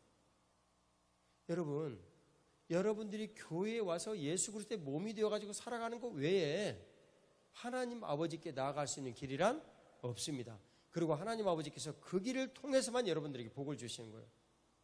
이해가시죠? 예수님이 이 땅에 오셔서 교회의 머리 되신 외에는 당최 그 어떤 것도 되신 적이 없습니다. 우리의 선택은요, 오직 예수님의 종이요, 몸이 되는 교회는 길이 없는 거예요. 그래서 우리들은 요한복음 15장 1절을 같이 읽겠습니다. 나는 참 포도나무요, 내 아버지는 농부라. 5절 읽습니다. 나는 포도나무요, 너희는 가지라. 그가 내 안에, 내가 그 안에 가면 사람이 열매를 많이 맺나니 나를 떠나서는 너희가 아무것도 할 수 없느니라. 나를 떠나서는 너희가 아무것도 할 수 없다. 그러니까 실제 예수님과 함께 있기만 하면 모든 것을 할 수 있다. 그런 내용이에요. 이건 우리들에게 굉장히 중요해요. 그래서 저와 여러분들이 익히 알고 있는 상식, 좌우지간 교회에 붙어 있으면 산다. 절대 죽지 않는다. 그걸 오늘 주님께서 우리들에게 가르쳐 주시는 거예요. 이건 매우 중요한 일이에요. 근데 주님께서 그런 일들에 대해서 분명한 소망의 뜻을 가지고 있는 이제 제가 일본 선교를 명령을 하셔서 일본에 드나들잖아요. 그러잖아요, 지금. 근데 일본에 드나드는데 삿포로에 가서도 말씀을 전하시는 걸 명령을 하셔서 제가 삿포로에 가서 2번 말씀을 전했어요. 근데 그곳에 가서 말씀을 이렇게 전하고 4번째 그곳을 방문을 했는데 거기에 있는 모든 교회들이 다 합하면 약 30명 정도 아이들이 되는 거예요. 초등학생들이 30명 되는데, 이제 우리 교회에서 하고 있는 여러 가지 일들을 제가 가면 이제 소개를 좀 간혹 하죠. 그러니까 이분이 귀담아서 이렇게 듣다가, 좋은 나무 교회입니다. 네. 근데 이제 이게 딱 이렇게 듣다가 봐요, 우리 어머니 그거 얘기하시는 거 여러분이 기쁘게 생각을 하고 들으셔야지. 예? 다른 분도 아닌데. 할렐루야. 예. 어머니는 큰 소리로 통화를 해도 들 권리를 가졌어요. 예, 괜찮아. 어머니 큰 소리로 얘기해요. 돼요. 자, 그런데 그분이 이제 겨울마다 여기서 캠프를 같이 하다. 비용이 이렇게밖에 안 들어간다. 더 재밌는 것은요, 밥 마음대로 먹을 수 있다. 배 터지게 먹어도 된다. 그 다음에 반찬 생각 밖으로 너무나 좋다. 진짜 좋대. 내가 여러 번 확인했다니까. 그 다음에 그 슬로프 3박 4일 동안 그 실습하는 시간도 있는데 그때 반나절 교육 딱 받으면 그냥 애들을 위해서부터 슬로프 타고 내려온대. 그래가지고 우리 아이들에게 사실 스키나 뭐 스노보드나 이런 거 가르쳐야 되잖아요. 이제 새로 지금부터 살아갈 아이들이니까 자연히 다 배우고 있어. 이제 걱정 근심할 일이 하나도 없어. 내가 얼마나 감사해요. 이게 뭐예요? 예수님께서는 우리들에게 길이요 진리요 생명이 되셔서 우리들의 모든 삶을 가르쳐 주시는 거예요. 어떻게 해요? 교회에 붙어 있으면 우리에게는 그런 믿음이 있고 여러분도 그런 믿음이 있고 저에게도 그런 믿음이 있고 그러면 주님께서 그런 일들을 자연스럽게 우리들에게 인도해 주시며 가르쳐 주시는 거예요. 그거 가지에 열매 맺는 일이랍니다. 너무나 복된 일이에요. 인생은요 너무너무 살기 쉬워요. 교회에 붙어 살면 돼. 얼마나 인생 살기가 편한 줄 아십니까? 세상에 이걸 제가 자라날 때 누군가가 나에게 좀 가르쳐 주셨더라면 얼마나 좋을까. 여러분 직장 생활하고 그러면 피곤하죠. 네. 근데 그 피곤한 것 때문에 여러분 눌려보세요. 여러분들 인생 정말 힘들어집니다. 근데 교회 와서 시키는 대로 성경 읽고 기도드리고 예배드리고 그리고 봉사활동하고 오히려 더 열심히 캄보디아 가라 그러면 좀 가고, 예? 그래가 열심히 주님께 붙어 있으면 언젠가 내 인생의 삶이 탁월한 인생으로 살게 되었다라는 걸 내가 알게 돼. 정말 복된 일입니다. 인생이라 이런 거예요. 또 이런 얘기하면 이제 시험 받아가지고 또 이제 주말 캠프에서 애를 데려갈 부모 있을지 모르겠다. 제가 뜨리어 마을에 뜨머이 교회 아이들을 어떻게 지도를 할 건가 성사님하고 얘기를 나눴어요. 거기 있는 아이들은요 가만히 있으면 찾아와요.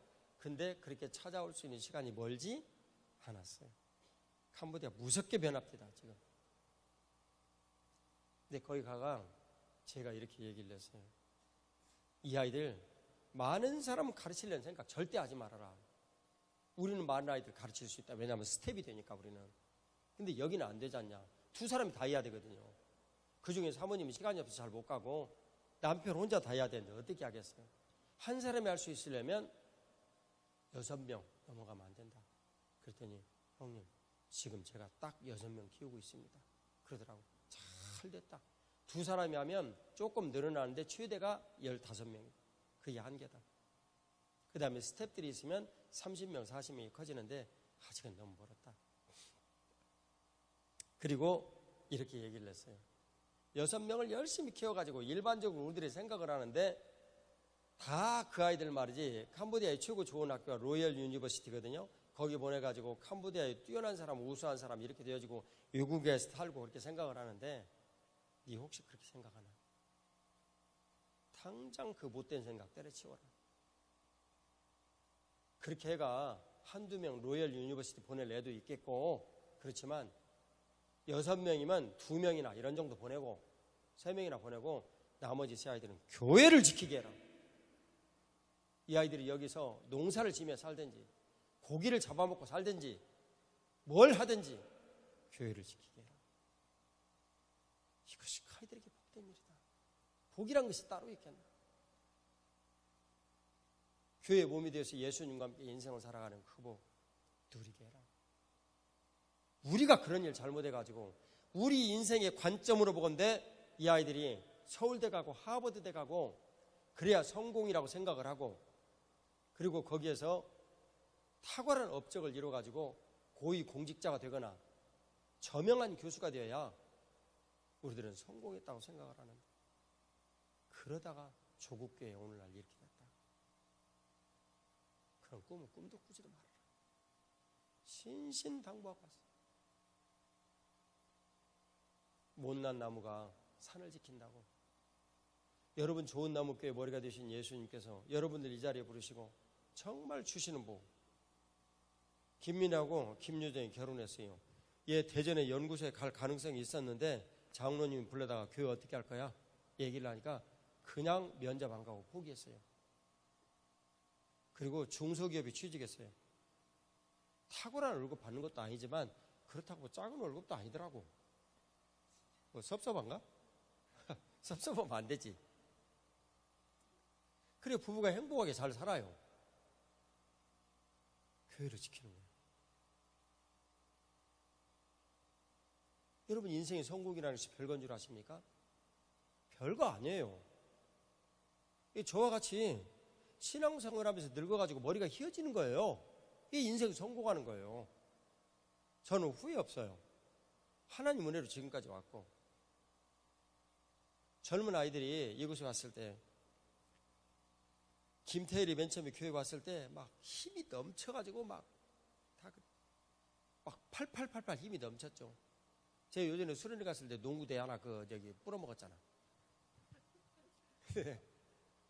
근데 저 아이가 이제 결혼할 때가 됐으면 여자친구도 데리고 이렇게 탁 나타나고 그랬어요. 내 눈에는 얼마나 감사하냐고. 예? 고을리기 아이들이 다 커가지고 다 자기 할 일 하고 되어가고, 그리고 여러분들이 제 할 일을 점점 더 하게 됐을 때, 저기 눈앞에 키가 커가지고 늘 보이는 이강준 집사가 맨 처음에 왔을 때는 그러고리 팩보다 멋있는 미남이었거든요. 근데 지금 봐요. 주름살이 3개 되게 딱 쪘지.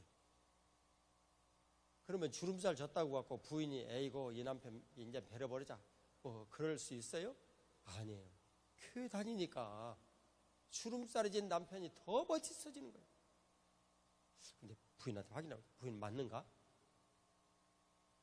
그럼 맞지. 나도 주름살 진 내 아내를 훨씬 예뻐하는데, 여러분 진짜 제 아내가 젊었을 때 얼마나 미인이었는 줄 아세요?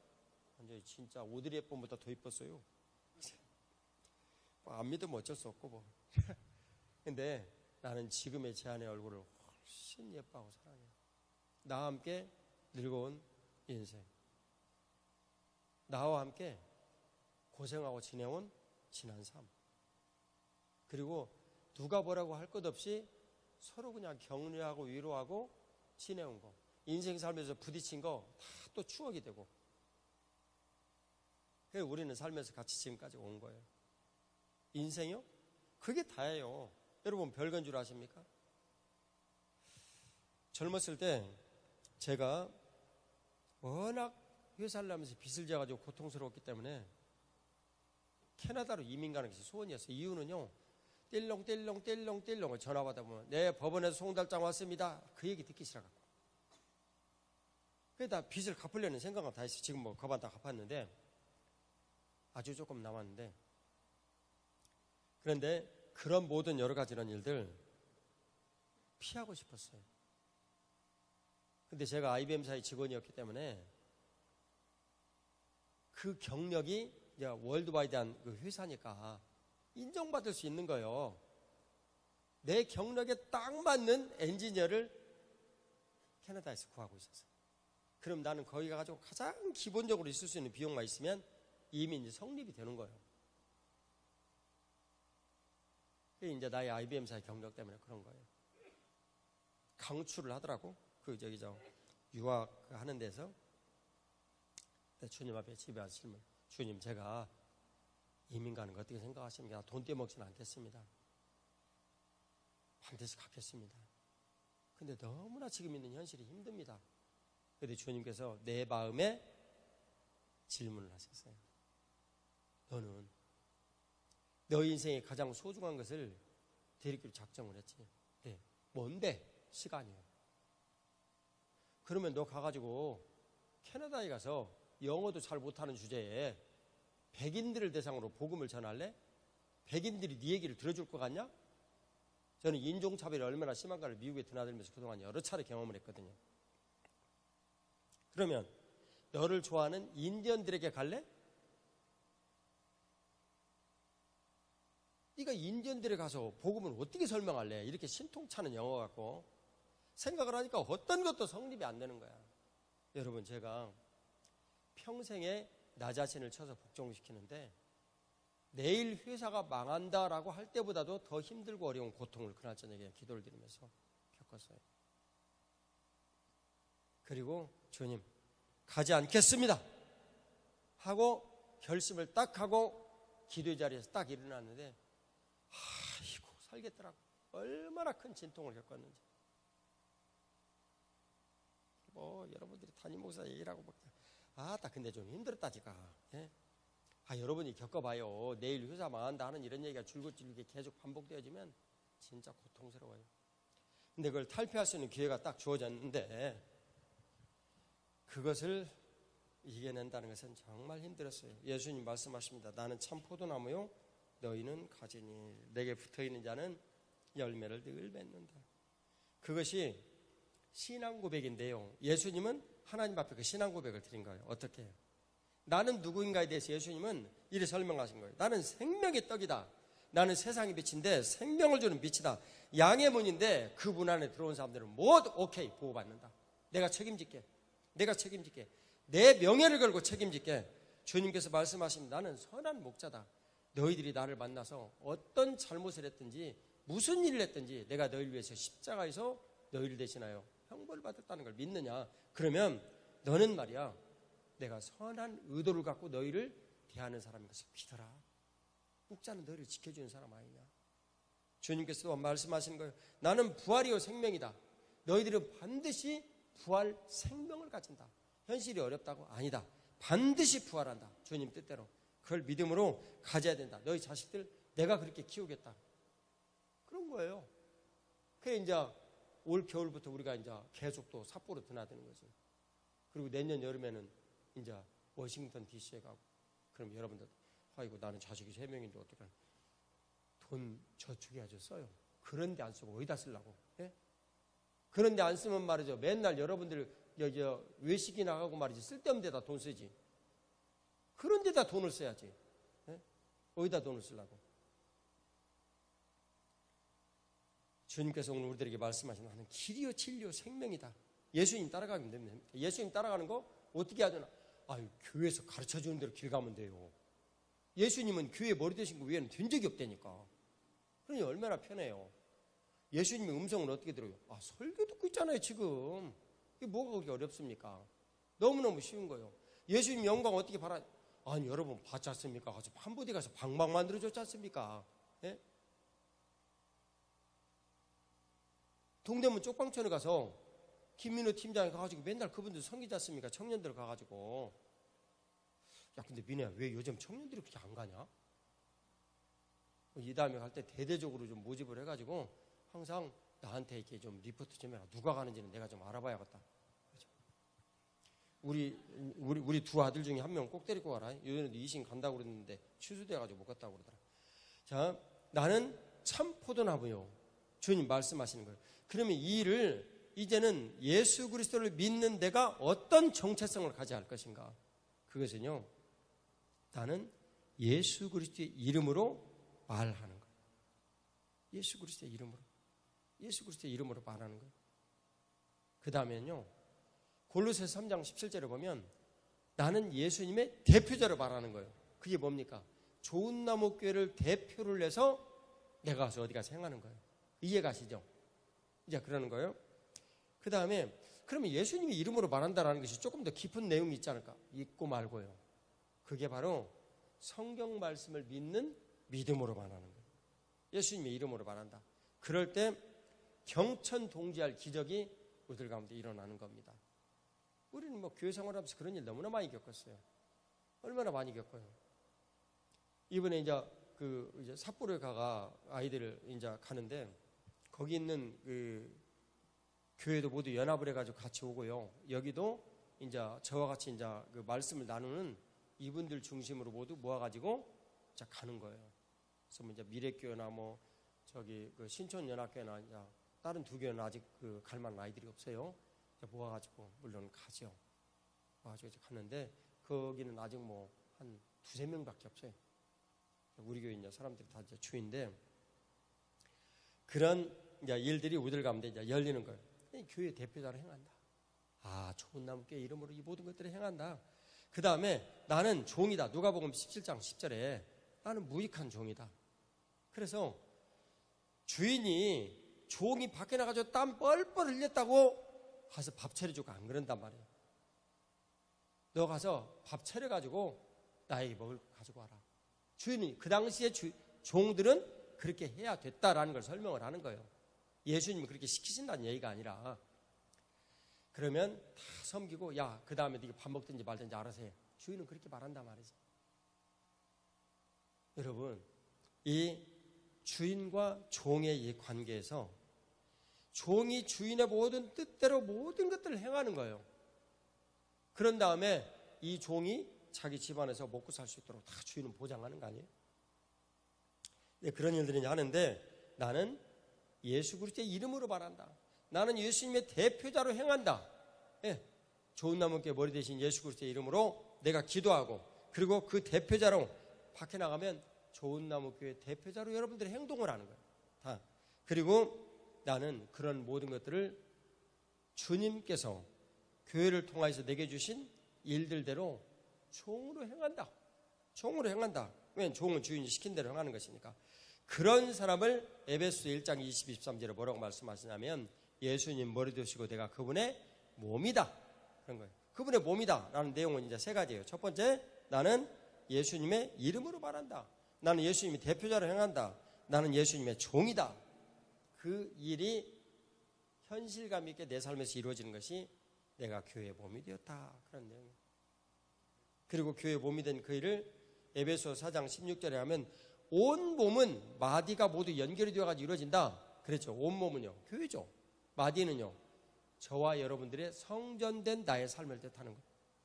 그 일이 이루어져서 교회가 된다라고 주님께서 말씀하세요. 하나님 아버지는 그 사랑의 표현으로 예수님을 우리 가운데 보내셨습니다. 예수님이 자기의 정체성을 말씀하셨죠. 생명이 떡이다. 세상의 빛이다. 양의 문이다. 선한 목자다. 부활이요 생명이다. 길이요 진리요 생명이다. 참 포도나무다. 근데 우리는 그 예수님의 신앙 고백을 믿는 거예요. 그죠? 그 예수님의 신앙 고백을 믿는 사람이 바로 교회가 되는 거예요. 여러분 그 신앙 고백 위에 교회가 세워진다는 거 여러분 믿어지시죠? 그게 바로 예수님 머리 되시고 우리가 그분의 몸이 되는 걸 뜻합니다. 신앙 고백이 이루어지는 거예요. 그럴 때 예수님께서는 내 안에 살아계신 그분은 정체성을 우리 안에 분명히 하십니다. 정체성. 내가 예수님을 신앙으로 고백을 하는데요. 주 예수 그리스도, 주님은 나의 주인이고 그 일을 이루시는 그리스도십니다. 근데 주인은 내 인생에 어떻다라고 오셔서 말씀하시냐면 나는 말이다 생명이 떡이다. 너희들에게 생명이 떡이 되어주겠어. 너가 나를 믿지. 네가 나를 모시고 살지. 그래, 나는 네가 나를 모시고 사는 한 나는 너에게 생명이 떡이야. 걱정하지 마라. 야, 네가 나를 먹어? 아, 생명을 준다니까. 너는 말이야 세상에 빛이 될 수 있어. 걱정하지 마라. 내가 그렇게 말씀했잖아. 너에게 나는 양의 문이야. 너희가 이 양의 문으로 들어오면 말이야 너희 들어가며 나가며 꼴을 먹어. 걱정하지 마라. 나는 부활이요 생명이야. 뭐 안 될 것 같다? 안 돼. 반드시 부활해. 원수마귀 말 믿지 마라. 나는 길이요 진리요 생명이야. 주님께서 말씀하시는 거예요. 이 길을 주시고 진리를 주시고 생명이 되신 예수님, 내가 참 포도나무이신 예수님께 붙어만 있으면 그런 열매 맺는다. 그리고 말씀하시는 거예요. 너의 정체성은 무엇이냐? 우리가 지금 본 예수 그리스도 이분을 믿는 거예요. 이분을 믿고 그분의 이름으로 우리가 행하는 거예요. 그분의 대표자로 행하는 거예요. 그리고 그분의 종이 되어 사는 거예요. 그것이 좋은 나무 교회 된 나의 상태입니다. 우리는 서로 모두 모여가지고 마디마디가 연합이 되어서 우리 주님의 몸된 역할을 감당하죠. 주의 복이 여러분들과 같이 하시기를 축복합니다. 하나님은 늘 여러분들을 사랑하시고 은혜 베풀어 주시고 주의 자비하심과 그 인자하심을 여러분들의 삶에 풍성히 베풀어 주십니다. 국가적으로 어렵고 힘이 들고 어려운 때 예수 그리스도를 믿는 믿음을 분명히 하시고 그리고 그분과 함께 여러분들의 인생이 동행되는 삶이 되기를 주의 이름으로 축복합니다. 우리 모두의 삶이 그럴 때 주님께서 이 땅에 오셔서 일하십니다. 핵무기도 무력화되고요. 주의 이름으로 통일이 되고요. 그리고 주님의 거룩하신 능력으로 남북한에 평화가 옵니다. 어쩜 그렇게 강대국들이 입김에 의해서 이 한반도의 영향력이 좌우되는지, 우리가 역사상의 그 일을 또다시 반복하여 보고 있는지, 임진왜란은 결론이 대륙 세력과 해양 세력의 충돌인데 지금 이 현장이 대륙 세력과 해양 세력의 충돌 현장입니다. 우리가 주님 앞에 기도드리면서 깨어 지낼 때 나는 누구인가? 이 정체성에 대한 내용을 14장 9절에서 11절에 말씀하시며 야, 나를 본 것이 너희가 하나님을 본 거 아니냐? 예, 그분이 내 안에 오셔서 일하시는 거 아니냐? 오늘 말씀하시는 거예요. 예수님은요, 오늘 7가지로 생명의 떡부터 참포도나무까지를 말씀하세요. 그런 일들로 내가 예수 그리스도를 모시고 그 이름으로 대표자로 종으로 몸이 되어 우리가 사는 이런 일들을 이 땅에서 살아갈 때 하나님 아버지 말씀하세요. 나는 말이야 아버지와 함께 있다. 예수님 말씀하시죠. 너희는 나와 함께 있다. 우리 주 예수 그리스도의 거룩하신 은총이 여러분들의 같이 하시기를, 주님께서 은혜 베풀어 주시기를, 내 안에 살아계신 예수 그리스도를 인한 즐거움과 기쁨이 평생에 넘치시기를, 그분이 여러분들의 삶에 길이요 진리요 생명이 되고 부활의 능력이 되시기를, 그리고 그분이 참 포도나무가 되셔서 그 줄기인 교회에 붙어있기만 하면 여러분들의 삶이 새롭게 되어지시기를 주 예수 그리스도의 이름으로 축복합니다. 자, 우리들 모두 같이 일어나셔서 하나님 앞에 기도드리겠습니다. 사랑하는 주님, 이 모든 일을 우리들에게 이루어 주십시오. 힘들고 어려운 여러 가지 난국의 일들이 우리들 안에 겹칠 때 내가 예수 그리스도를 믿는 믿음으로 분명히 살아나갈 때 주님의 이름으로 기도하게 하시고 주님의 대표자로 살게 하시고 그리고 주님의 종이 되어 아버지 하나님 앞에 살아가는 삶의 태도가 분명하게 하시고 그리고 그분의 몸이 되어 살아갈 수 있는 그런 은혜를 베풀어 주십시오. 나는 예수님을 이런 분으로 믿습니다. 우리들 같이 고백하며 기도드리겠습니다. 다 같이 주의 삼창 드리고 기도합니다. 주여, 주여, 주여.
사랑하는 주님, 주님은 우리에게 오셔서 나는 생명의 떡이다.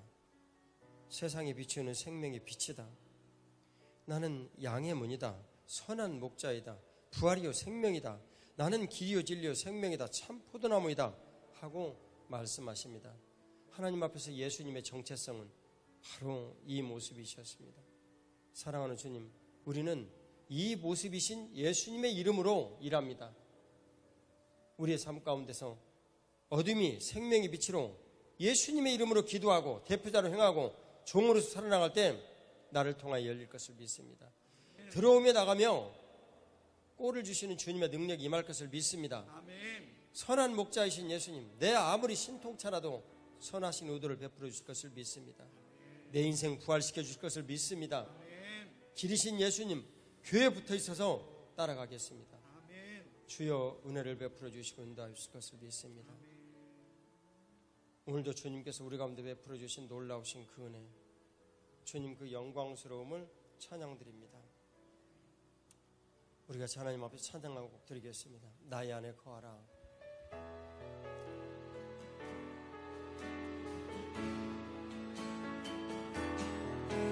나의 안에 거하라. 나는 내 하나님이 모든 환난 가운데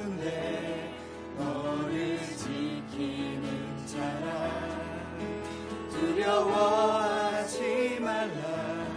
내가 널 도와주리니 놀라지 말라. 내 손 잡아주리라. 내가 너를 지명하여 불렀나니 너는 내 것이라. 내 것이라. 너의 하나님이라. 내가 너를 보배롭고 존귀하게 여기노라. 너를 사랑하는 내 여호와라. 사랑하는 주님, 나는 누구인가에 대해서 오늘 저희들은 이 심각한 질문 앞에 예수님께서 먼저 누구신가를 들어보았습니다. 예수님의 그 거룩하신 신앙 고백의 놀라운 일들이 우리 안에 분명히 던져졌고, 우리는 그 신앙 고백의 이름으로 기도드리고 행하며, 그리고 그 신앙 고백대로 세우신 교회 대표자로 우리가 행하며, 가정인 가서 일하고 직장인 일하고 사업자인 가서 일합니다.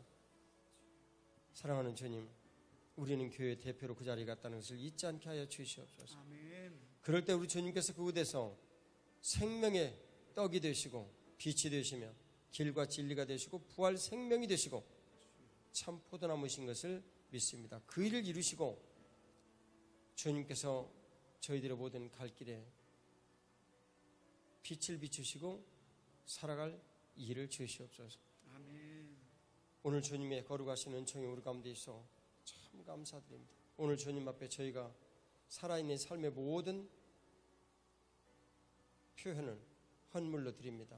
주일의 예물과 선교의 예물을 통해서 하늘의 영광을 나타내옵시고, 주님 감사의 예물로 평강의 평강을 더하시는 우리 주님 함께 하소서.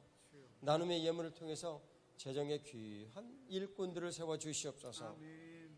10분의 1을 구분한 거룩한 믿음들이 있습니다. 성전된 나의 거룩한 그 복이 저들의 모든 삶에 충만히 열리게 하여 주옵소서. 아멘. 예수님 이름으로 기도 올리옵나이다. 아멘. 이 시간 우리 연약한 육신을 위해 손을 놓고 기도드립시다. 하나님 아버지, 은혜 베풀어 주셔서 그리스도의 거룩하신 그 보혈의 능력이 오늘도 우리 가운데 같이 하시오니, 주님 나는 부활이요 생명이라 분명히 약속하셨습니다. 나는 나를 먹는 자가 생명의 떡이다 라는 것을 주님 말씀하셨으니 우리는 믿음으로 받아들입니다. 아멘. 주님, 우리가 포도나무 줄기에 붙어있는 가지라 하셨습니다. 줄기로부터 생명력이 넘치는 진액이 분명히 이 시간 흘러나와 나의 모든 육신의 질병들을 온전케 하시고 새롭게 하심을 믿나이다. 아멘. 주님의 거룩하신 은총으로 온전한 치유가 일어날지어다. 예수 그리스도의 이름으로 치유가 일어날지어다. 아멘. 치유가 일어나라.